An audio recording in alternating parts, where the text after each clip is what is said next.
Estoy segura que alguna vez has sentido esa punzada incómoda de cuando alguien tiene algo que tú anhelas, o cuando alguien tiene éxito, o cuando sientes que a alguien le va mejor que a ti. Quédate hasta el final, que hoy vamos a descubrir qué hay detrás de la envidia y cómo puedes usarla como herramienta de autoconocimiento. Lo que descubrirás el día de hoy puede cambiar la perspectiva que tienes acerca de esta emoción.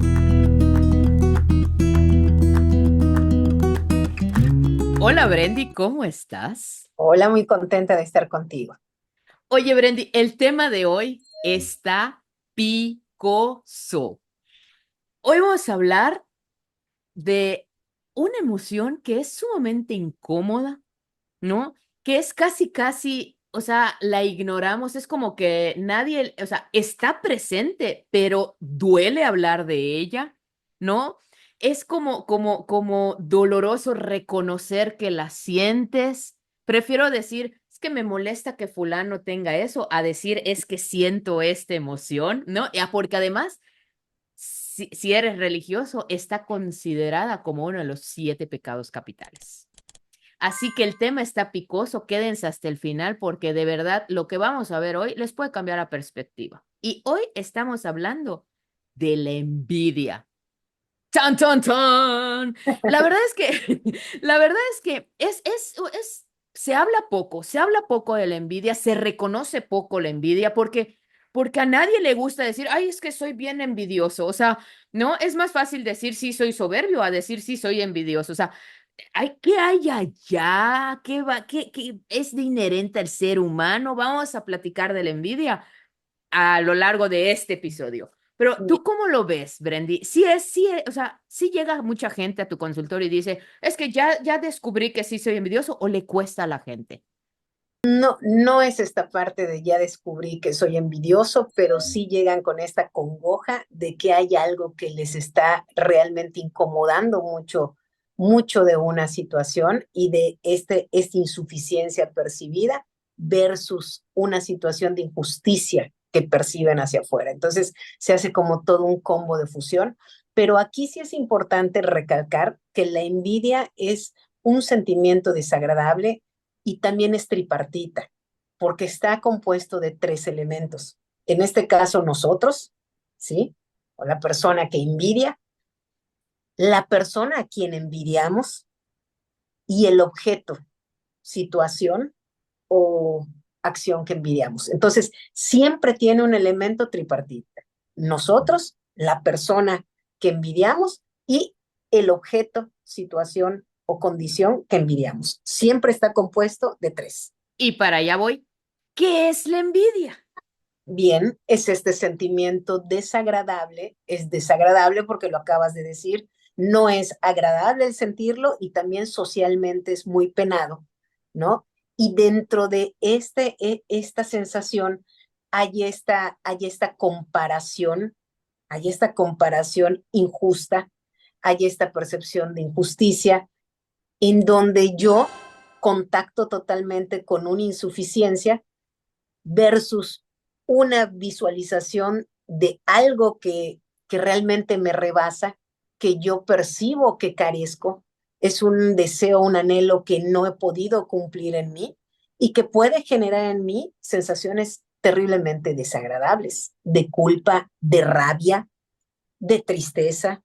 Estaba leyendo que está altamente ligada a la ira, está altamente ligada a este sentimiento como de venganza, como que destrucción. O sea, de verdad tiene muy mala fama, pero porque no hay nada bueno. O sea, eso de te tengo envidia de la buena, no existe, señores, no existe la envidia de la buena, es solo envidia. Lo que sucede es que esto que estás diciendo de la envidia de la buena, que sí es cierto que a veces se dice, quizá la única parte que podría ser rescatable dentro de este proceso de la envidia es como todas las sensaciones y emociones que nos llegan, siempre traen un mensaje, ¿no? Entonces, probablemente a veces esto que yo vivo como un anhelo, como una admiración, como algo que yo quisiera tener, que tiene la otra persona, que es la otra persona, que posee la otra persona, quizá en algún punto podría ser un motor de motivación, ¿sí? Quizá este sea como el mensaje, ¿no? Que, por ejemplo, pues anhelo tener este cuerpo o anhelo tener este objeto o anhelaría ser de tal o cual forma y probablemente en algún punto este anhelo bien dirigido podría convertirse en un tipo de motivación. Pero aquí, cuando tú dices no existe la envidia de la buena, esto es porque acuérdense que la envidia es tripartita. Entonces, dentro de esta dimensión, siempre va a haber una mirada de injusticia. Y esto es lo que hace que yo tenga emociones muy desagradables. O sea, eso está súper interesante porque, o sea, aquí desmenuzando es, detrás de la envidia está este sentimiento de insuficiencia y esta mirada de hay algo injusto que le está sucediendo a la otra persona y no a mí, ¿no? Y eso, aunado al sentimiento de insuficiencia, puede ser catastrófico. Ahora, Brendy, una pregunta, o sea, no es inherente al ser humano, o sea, no lo traes de nacimiento. Al ser una de tripartita, digamos, es una emoción adquirida. Siempre la envidia tiene que ver con la dimensión relacional. En ese sentido, la envidia como un sentimiento de la dimensión relacional, porque siempre nace de la dimensión relacional, no es inherente al ser humano. Y ahí, por ejemplo, podemos ver que como los bebés, los niños pequeños, los bebés, realmente lo que necesitamos cuando somos muy pequeños es que se satisfagan nuestras necesidades. Eso es, tenemos una necesidad de satisfacción de estas necesidades, en especial del cuidador primario o del cuidador que está a cargo. Acuérdense que con él es donde a partir del cual construimos apegos y vínculos. Cuando el cuidador primario no nos brinda esta atención o estos cuidados que necesitamos para sobrevivir, fíjense, lo que hacemos de una forma muy primitiva desde la supervivencia es adaptar nuestras emociones, reprimir, renunciar, adaptar con tal de conseguir de ese cuidador primario eso que necesitamos. Podemos sentir emociones como rabia, como tristeza, como abandono, como miedo, pero no sentimos envidia. El bebé y el niño no siente esa envidia. ¿Cuándo aparece esa envidia? La envidia aparece en esta dimensión relacional cuando ya desde una conciencia, desde una etapa más madura, empiezo a percibir que el cuidador primario está teniendo una preferencia por un tercero que me excluye a mí. Ahí es cuando aparece, en ese nivel de conciencia. Antes de esto, sin esta dimensión tripartita, realmente lo que hace un niño, lo que hace un bebé pequeño es realmente adaptarse desde la supervivencia y puede sentir muchas emociones de orfandad, desagradable, de tristeza, de rabia, pero no siente envidia. La envidia aparece cuando este cuidador nos brinda esa posición de un tercero en el cual nosotros no somos favorecidos. Entonces, es ahí donde yo empiezo a anhelar tener también los favores de este cuidador que no puedo Totalmente. obtener. Y No, entonces ahí aparecen estas emociones realmente de mucho desgarre, de mucha agresión, porque entonces es, tú tienes algo que yo no puedo tener y necesito. sí, porque al final la envidia es una evaluación negativa, ¿no? Es una evaluación Claro, negativa de la claro. situación que está a nuestro alrededor. Ahora, ¿cómo? ¿Cómo la envidia puede afectar nuestras relaciones personales y nuestra autoestima? Aquí es una pregunta importante, porque te la voy a contestar en dos polos. Una te la voy a contestar desde la persona que envidia, pero otra te la voy a contestar desde la persona que es envidiada, porque en las Perfecto. dos tenemos situaciones de autoestima. La persona que envidia obviamente está contactando con una situación de insuficiencia personal y con una situación de injusticia relacional, porque siempre se generó este tercero en la dimensión relacional del cual yo no tengo acceso, no tengo acceso, ¿no? Entonces, ahí también la envidia, al igual que los celos, generan mucha vergüenza. Como decías tú al inicio, no es una emoción de la que yo pueda hablar tan abiertamente. Entonces aparece la vergüenza, aparece la culpa, porque literal la envidia me conecta con mi insuficiencia y entonces ahí empiezo a fusionar con mucha culpa y con mucha vergüenza. También pueden aparecer los celos. Los celos tienen una connotación más vincular, es decir, yo realmente anhelo el apego, el afecto que el objeto amado del cuidador en este caso tiene hacia una persona, esta preferencia emocional que le da una persona sobre mí. Entonces, los celos normalmente tienen una connotación mucho más afectiva. ¿Cómo quisiera que me procures esa atención, ese cuidado, ese cariño, ese afecto? La envidia tiene más una connotación con el objeto envidiado, lo que tienes y no me permites accesar, ¿no? Entonces, cuando empiezan también estas situaciones de vergüenza y de culpa, obviamente esto tiene un golpe muy fuerte a mi autoestima, un golpe muy fuerte a mi insuficiencia, esta parte de desesperanza aprendida en la que no importa lo que yo haga porque no lo voy a obtener.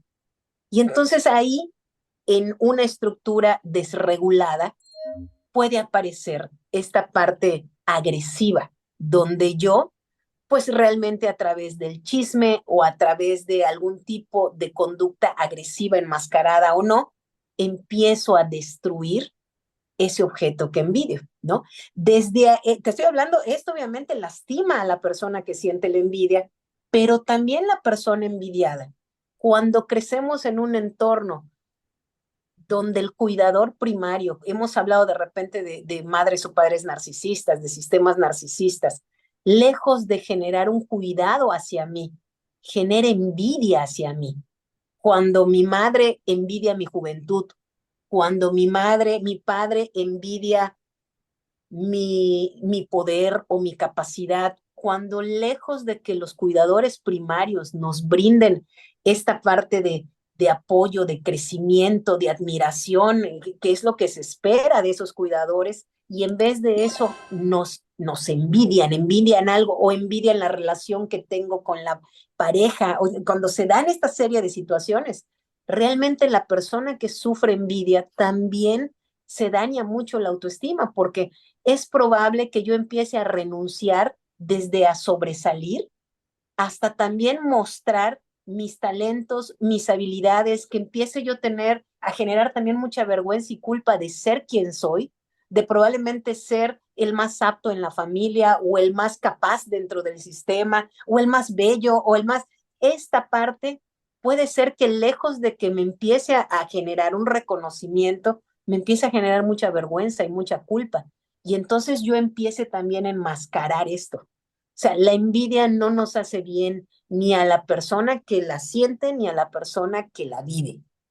¿Y Y, cómo? y esto es bien importante porque hablando ahorita de redes sociales, o sea, mucho de esto, de verdad, esto es lo que genera tanto a la persona que es envidiada como la persona que tiene este sentimiento de envidia. Sí, porque viene para la persona que envidia está las comparaciones y entonces en un mundo express a cada rato entras a cualquier red social y tienes todo ahí para compararte y para alimentar esta envidia y esta insuficiencia. Y desde la persona envidiada recibes mucho hate, ¿no? Claro, Entonces es ataque y ataque y ataque y ataque y pues no trae nada bueno ni para que la sienten ni por el que lo sienten. O sea, de verdad así es una emoción que no trae nada bueno, tiene muy mala fama, muy mala fama. Ahora, es. ¿cómo Ajá. se puede gestionar? O sea, ¿cómo puedo gestionar de que, ok, ¿sabes qué? Ya lo acepté, ya identifiqué, sí, sí traigo allá rasgos de envidia, es que sí soy envidiosa. ¿Cómo la gestiono?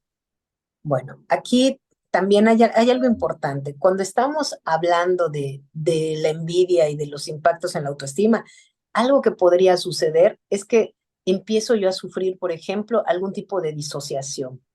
Y a lo mejor las personas que nos escuchan o nosotros mismos lo hemos podido vivir. Si yo soy la persona que es envidiada, probablemente porque a lo mejor tengo 4 hermanos y a mí me va mejor económicamente que al resto de los hermanos. Y esto dentro de un entorno, en un sistema familiar donde donde no se han sentado las bases de un modelo más comunitario de cooperación, sino a lo mejor más de competitividad, pero con bases más narcisistas. Probablemente este hermano, que es el que ha logrado sobresalir, pues lejos de tener el apoyo de sus hermanos y la admiración, tienen envidia. Entonces es probable que esta persona empiece a negar, se disocie. ¿En cuál sentido? Bueno, niego mis éxitos. Entonces yo tengo una vida exitosa aquí, pero ante mi sistema familiar no lo soy tanto. Yo tengo una vida económicamente solvente aquí, pero ante mi sistema familiar no hablo de eso porque no quiero dañar a los demás. Y entonces este circuito también retroalimenta porque ni los unos ni los otros en este entorno de poca confianza terminan de creerse el guión y puede ser bastante agresivo y generar mucha culpa. Y de repente es cuando generamos posiciones muy asimétricas donde en el caso que brindo, por ejemplo, la persona que es envidiada ya se siente con la obligación de suplir las necesidades de los que ya están en una posición más de víctima, ¿no? Pero ¿cómo lo gestionaría? O sea, esa persona, hablemos de esa persona que acabas de mencionar, la que Ujú, es envidiada. ¿Cómo ujú. puede gestionar esa persona la envidia de los otros hacia él? Bien, aquí es bien importante entender que de entrada la envidia nos mueve muchas situaciones emocionales desde las más primitivas. O sea, lo que hace es que nos excluye. Acuérdense que somos seres interdependientes, somos seres relacionales. El vivir la envidia realmente hace que contactemos con todas estas emociones primarias de apego seguro. Son una amenaza contra el apego seguro. Entonces, por eso muchas veces las estrategias son muy primitivas.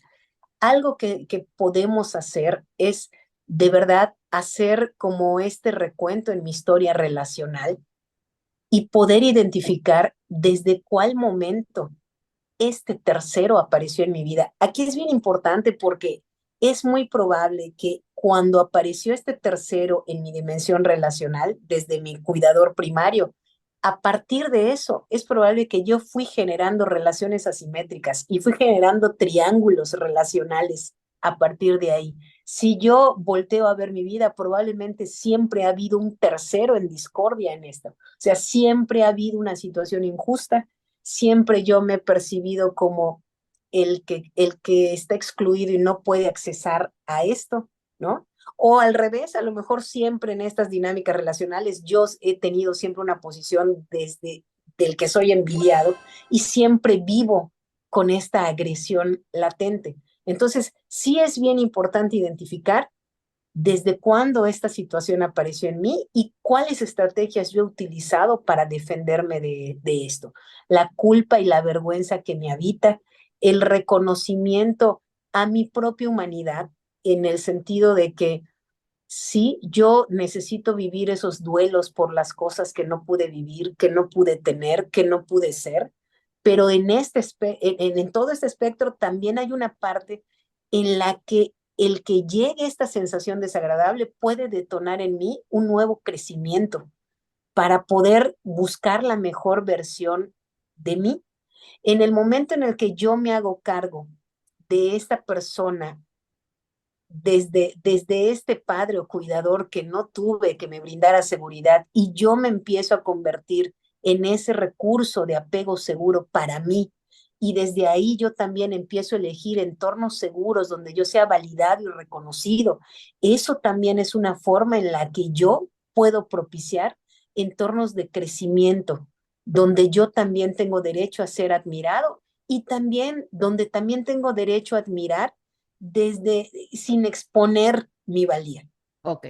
Esta es la cuestión de cómo la puedo usar para crecer, ¿no? Ujú. Ahora, ¿cómo puedo usarla para autoconocerme, para echarme ese clavado de poder identificar e irme hasta abajo y decir, ok, esto es lo que le está generando? O sea, qué pasos puedo dar para echarme ese clavado y poder detectarlo como tú dijiste, ¿no? En Sí, mi historia relacional. sí, es bien importante recordar cómo me sentía yo en mis primeras dimensiones relacionales, con mis padres, con mis hermanos, con mis primos, con mis amigos.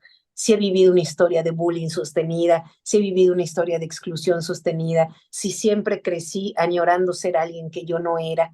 Y voy a tener como primer paso que vivir ese duelo por todas los eventos perdidos, por todas esas veces donde yo no pude ser lo que, lo que yo merecía ser. Voy a tener que hacer un duelo para poder entender que para ese tercero que entró con esa mirada en la que yo era insuficiente, nunca voy a poder tener esa suficiencia.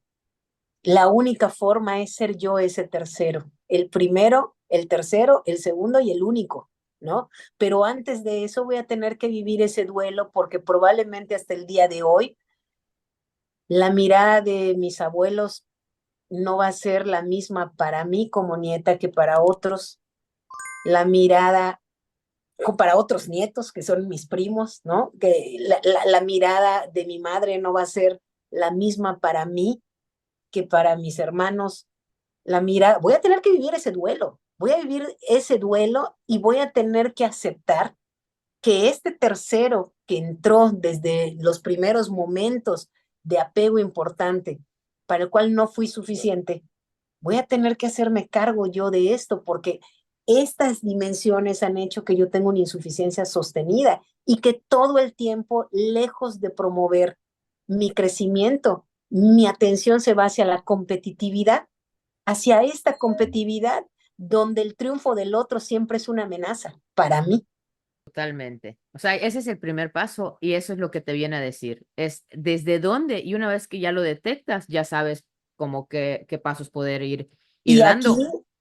el tener mucha compasión, el hacerme cargo de ese niño, lo que hemos dicho muchas veces en los podcasts, o sea, el verme a mí en esta visión regresiva, en este caso de Brendita o de Tatis o de Robertito, en esta visión regresiva de ese niño con estas necesidades y empezar a convertirme yo en el principal sustento de seguridad, de visibilidad para esta persona, reconociendo que yo en mí no pueden habitar todas las personas del mundo, solo puedo habitar yo con mi máximo potencial y es maravilloso. Y darte tú, hoy por hoy, esa mirada de suficiencia que en algún punto de la infancia no recibiste, ¿no? Como lo que acabas de mencionar. O sea, Y tú eso también va para el otro polo, la persona que siempre ha sido envidiada y que se ha hecho chiquita y que ha vivido bajo el síndrome de un impostor porque teme ser quien es y siempre ha minimizado lo que es para no molestar, para no generar esta sensación tan desagradable. Voy a tener que arriesgarme a ser poderoso o poderosa, voy a tener que arriesgarme a ser yo sin hacerme cargo de lo que los demás en este punto puedan sentir a partir de eso. Eso es bien difícil porque ahí también desde la responsabilidad afectiva, mis límites terminan donde termino yo y los tuyos donde tú empiezas. En ese sentido, yo voy a tenerme que hacer cargo de mis emociones y el otro también.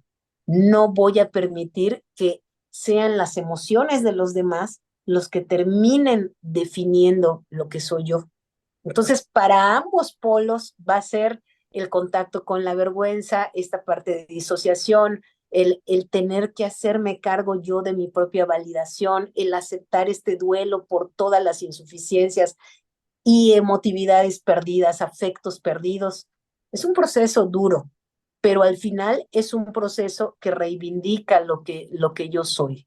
oye, Brendy, y acá nada más ya para ir cerrando, eh, ¿cómo puedo yo, o sea, qué normas o cómo puedo yo convivir? Supongamos que tengo a una persona cercana, no sé, en el trabajo o en la familia o una amiga, y de pronto esta persona es envidiosa, ¿no? Porque ya, o sea, se nota.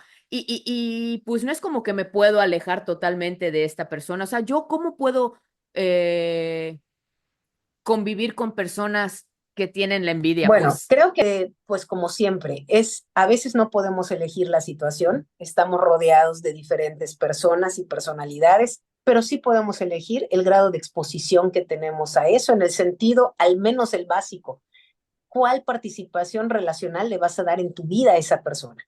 cuál es el grado de aproximación y de intimidad que le vas a accesar a la otra persona, porque yo puedo estar trabajando con esta persona o conviviendo, pero el punto en el que yo me abro contigo, comunico lo que soy, te comparto, eso depende mucho de mí, qué tanto me expongo. Y también el grado de atención que yo voy a prestar a este tipo de personalidades sobre otro tipo de vínculos que pueden ser nutritivos en ese mismo espacio, ¿no? Y al final de cuentas, también esta parte desde la reconstrucción o reconfiguración cognitiva, el hecho de saber que yo no soy responsable por lo que sienten los demás, que los demás tampoco tienen por qué quererme o admirarme o pensar lo mejor de mí.